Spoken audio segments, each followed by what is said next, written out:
वालेकुम स्टूडेंट्स, जैसा कि हम जानते हैं हम चैप्टर नंबर 2 को डिस्कस कर रहे थे। उसका नेक्स्ट हमारे पास आ जाता है इसकी न्यूमेरिकल प्रॉब्लम्स। सो चैप्टर 2 के 2.1 न्यूमेरिकल प्रॉब्लम को हम डिस्कस करेंगे। कहता है suppose in a rectangular coordinate system a vector है A has its tail at the point P. अब अगर मैं एक वेक्टर लेता हूँ, एक कोऑर्डिनेट सिस्टम बनाऊँगा। कोऑर्डिनेट सिस्टम में वो कहता है एक वेक्टर ले, ये मैंने एक वेक्टर ले लिया। वेक्टर को उसने बोला है कि उसकी टेल पर एक पॉइंट P लेना है आपने। पॉइंट P है उसकी टेल पर, वो है -2 एंड -3।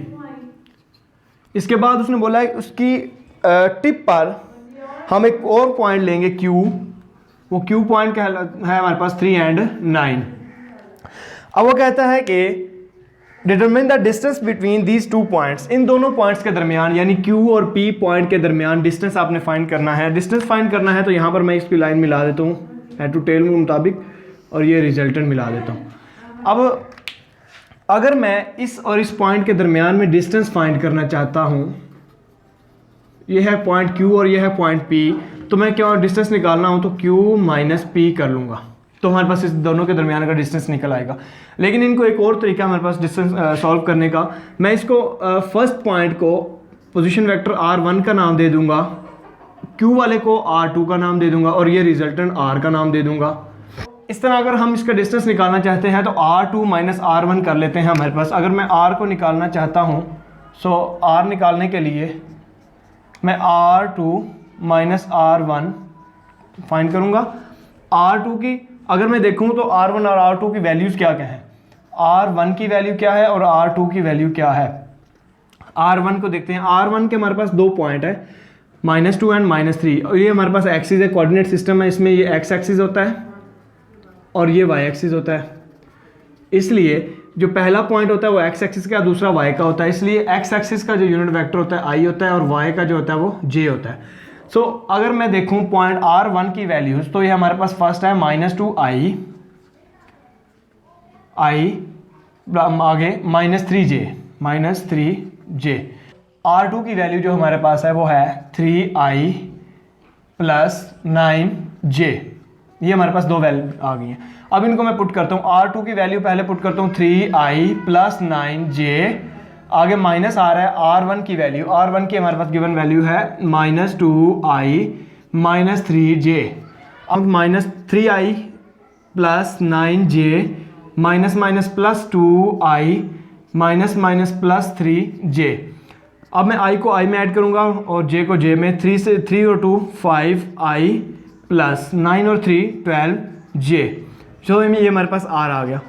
अब हमारे पास अगर डिस्टेंस फाइंड करना है तो हमें मैग्नीट्यूड की ज़रूरत है। तो अगर r पोजीशन वेक्टर का मैग्नीट्यूड मैं चाहता हूँ तो हमारे पास x का स्क्वायर प्लस y का स्क्वायर √, ये हमारे पास इसके मैग्नीट्यूड का फार्मूला है।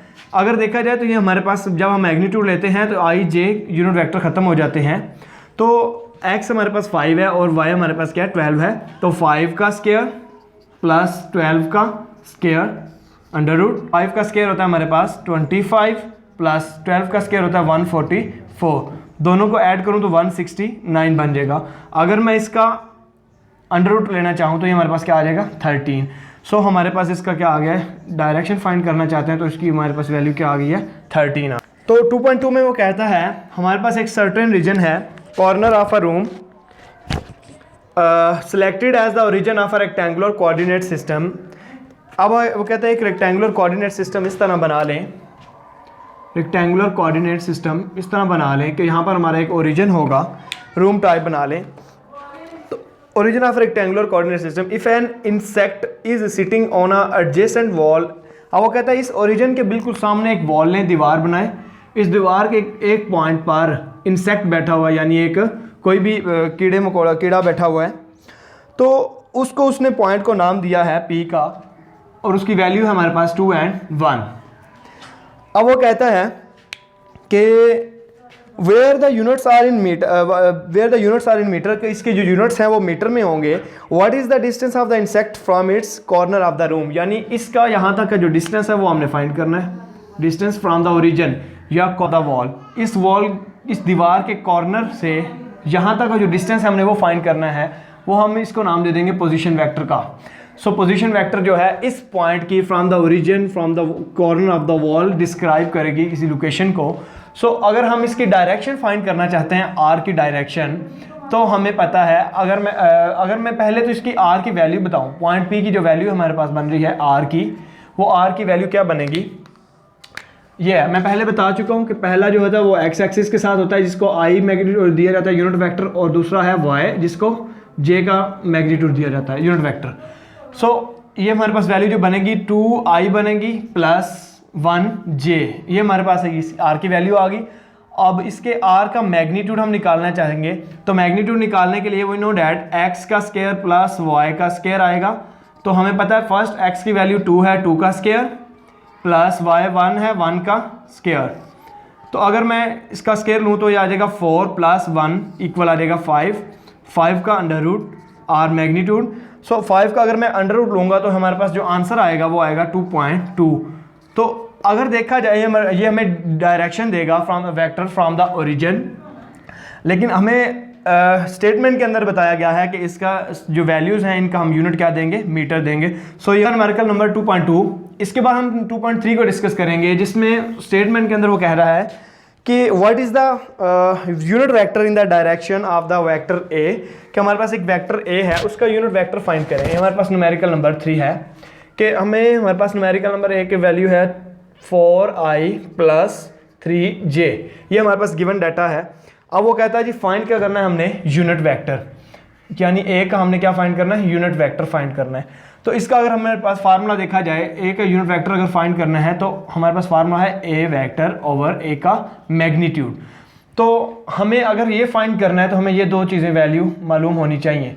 तो एक हमारे पास ये गिवन है, एक ए, और दूसरा हमें सिर्फ ए का मैग्नीट्यूड चाहिए ताकि हमारे पास ए यूनिट वेक्टर निकल आए।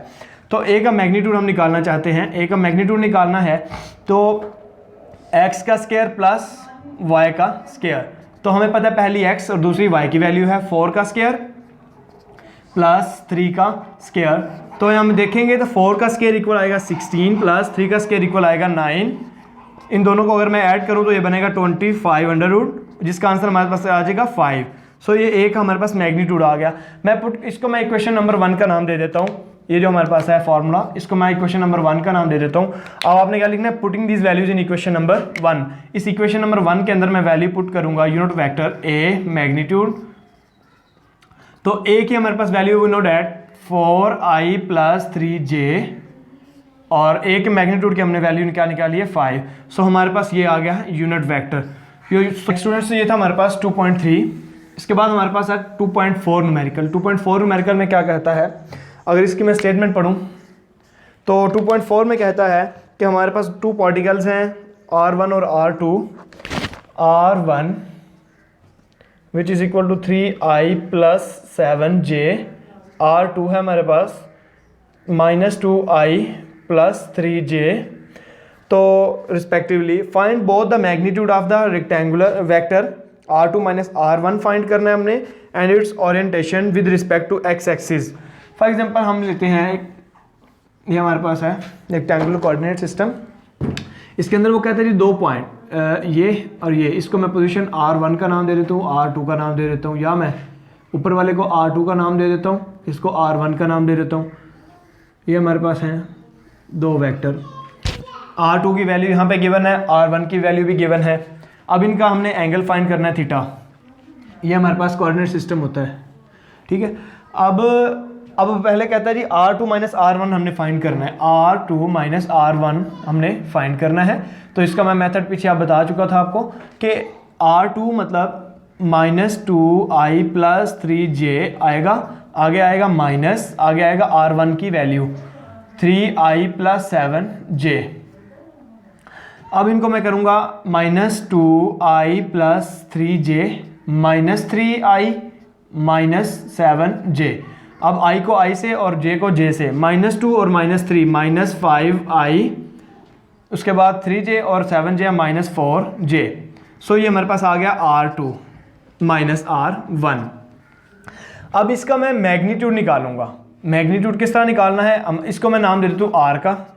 सो R का मैं मैग्नीट्यूड निकालना चाहता हूँ, तो इसके लिए मैं बता चुका हूँ आपको x स्क्वायर यानी प्लस वाई स्क्वायर तो मैग्नीट्यूड के अंदर हम पॉजिटिव वैल्यू लेते हैं। तो -5 इसकी देखें, x की वैल्यू है -5 का स्क्वायर प्लस y की वैल्यू है -4 का स्क्वायर। तो -5 का स्क्वायर, क्योंकि माइनस का स्क्वायर लें तो प्लस हो जाता है, 5 का स्क्वायर इक्वल आएगा 25 प्लस -4 का स्क्वायर इक्वल लेंगे तो 16 आएगा। अगर इनको मैं दोनों को ऐड कर दूं तो हमारे पास आएगा, बन जाएगा 41, और 41 का अगर हम अंडर रूट ले लें तो 41 का अंडर रूट हमारे पास आ जाएगा 6.4। ये हमारे पास मैग्नीट्यूड आ गया। सो ओरिएंटेशन हमने बतानी है। ओरिएंटेशन बताने के लिए हमें देखना पड़ेगा कि ये जो वेक्टर था, ये जो वेक्टर है ये किस क्वाड्रेंट में लाई कर रहा है। अब हमें ये x की वैल्यू है और ये y की वैल्यू है, हमें पता है इनमें क्वाड्रेंट देखना पड़ेगा कि यहाँ पे x भी माइनस हो और y भी माइनस हो, तो वो हमारे पास थर्ड क्वाड्रेंट है। इधर x नेगेटिव होता है, y भी नेगेटिव होता है, ये थर्ड क्वाड्रेंट के अंदर एंगल होगा। तो हम पिछले दो टॉपिक्स अगर देखें तो हमें पता है कि एंगल थर्ड क्वाड्रेंट में अगर एंगल फाइंड करना है तो उसके लिए हमारे पास जो फार्मूला होगा वो थीटा इज इक्वल टू 180 आगे प्लस फाइव, यानी ये यहाँ तक होता है 180 और इससे अगला जो है अगर ऐड करें तो वो होता है 5। तो अगर हमें थीटा फाइंड करना है, ओरिएंटेशन एंगल थीटा, तो हमारे पास 5 होना चाहिए। तो पहले हम 5 निकालेंगे। तो 5 निकालने का हमारे पास फार्मूला है theta 5 is equal to tan inverse y over x। तो tan इनवर्स y की वैल्यू हमारे पास क्या है, ये है -4, और x की हमारे पास वैल्यू क्या है -5। दोनों के माइनस कट गए, 4 ये हमारे पास आएगा tan इनवर्स। इन दोनों को अगर मैं डिवाइड करूं तो 0.8 आ रहा है। tan इनवर्स 0.8 अगर हम निकालेंगे 8.69, जी बिल्कुल 8, तो ये हमारे पास 5 आ गया। अब हम अगर एंगल थीटा फाइंड करना चाहते हैं, थीटा के लिए हमारे पास जो फार्मूला था वो था 180 प्लस 5। तो 180 प्लस 38.69 को अगर मैं ऐड कर दूं, हमारे पास आएगा 218.96। अगर इनको राउंड ऑफ कर दूं तो ये आएगा 2119 डिग्री। तो ये हमारे पास एंगल थीटा भी आ गया, ओरिएंटेशन भी आ गया। सो हमारे पास दोनों चीज़ें यहाँ पर निकल आई। एक तो उसने बोला था डिस्टेंस फाइंड कर दें, ओरिएंटेशन फाइंड कर दें और मैग्नीट्यूड फाइंड कर दें। सो हमारे पास ये एंगल थीटा आ गया।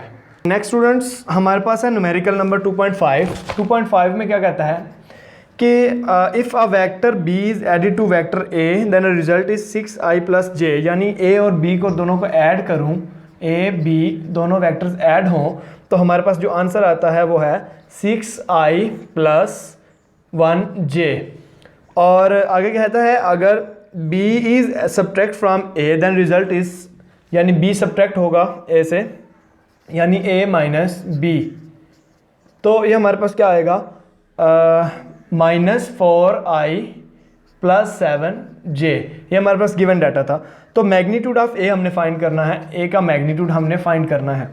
तो अगर हम a का मैग्नीट्यूड फाइंड करना चाहते हैं तो हमारे पास a का होना ज़रूरी है, वेक्टर a का। तो वेक्टर a नहीं हमारे पास, बल्कि उनका सम और सब्ट्रैक्ट है हमारे पास। तो हमें पहले a निकालना पड़ेगा। तो अगर a निकालना है हमने तो हमें इन दोनों, यानी equation number 1 and equation number 2 का नाम इसको दे देता हूँ। तो दोनों को ऐड करना होगा, एडिंग इक्वेशन 1 एंड 2, दोनों को ऐड करता हूँ। अब लेफ़्ट को लेफ़्ट से और राइट को राइट से ऐड करना है। सो लेफ़्ट में हमारे पास ये और दो वैल्यूज़ हैं, इनको ऐड करना है, यानी a plus B vector plus a minus B, यानी ये और ये दोनों आपस में प्लस हो गए। इसी तरह इनको प्लस करूँगा 6i प्लस 1j प्लस, अब ये -4 है, माइनस इसको माइनस कर दिया इसने, -4i प्लस 7j आ जाएगा। अब मैंने ऐड किया, क्यों i से i होगा ऐड, तो ये 6 और 2 ये आ जाएगा 2i और 1 और 7 8j आ जाएगा। और इधर अगर मैं ऐड करूँ तो -b से आपस में कट रहे हैं, तो ये हमारे पास आ जाएगा 2a का मैग्नीट्यूड 2a आ जाएगा। अब हमें क्योंकि a की वैल्यू चाहिए, a वेक्टर चाहिए, इसलिए हमें 2 उधर जाकर डिवाइड कर दूंगा, तो 2i प्लस 8j के नीचे 2 डिवाइड हो जाएगा। तो ये हम डिवाइड हो दोनों से तो क्या आ जाएगा, a इधर बचेगा 1i प्लस इधर बचेगा 4j। सो ये हमारे पास वेक्टर a आ गया। अब इस वेक्टर a का हमने क्या निकालना है, मैग्नीट्यूड। अब मैग्नीट्यूड जब हमने निकालना है वेक्टर a का मैग्नीट्यूड, तब हमें x का स्क्वायर, हम पीछे x का स्क्वायर प्लस y का स्क्वायर अंडर रूट। तो x हमें पता है कि 1 है, 1 का स्क्वायर प्लस 4 का स्क्वायर, क्योंकि x 1 है और y क्या है 4 है, 4 का स्क्वायर, तो 1 का स्क्वायर 1 होता है, 4 का स्क्वायर इक्वल क्या होता है 16 होता है। तो ये हमारे पास टोटल जमा करने से क्या आ जाएगा 17 अंडर रूट आ जाएगा। अगर इस 17 का अंडर रूट ले लेंगे तो हमारे पास 17 का अंडर रूट क्या आ जाएगा 0.4। सो ये हमारे पास था आंसर 2.5 न्यूमेरिकल का।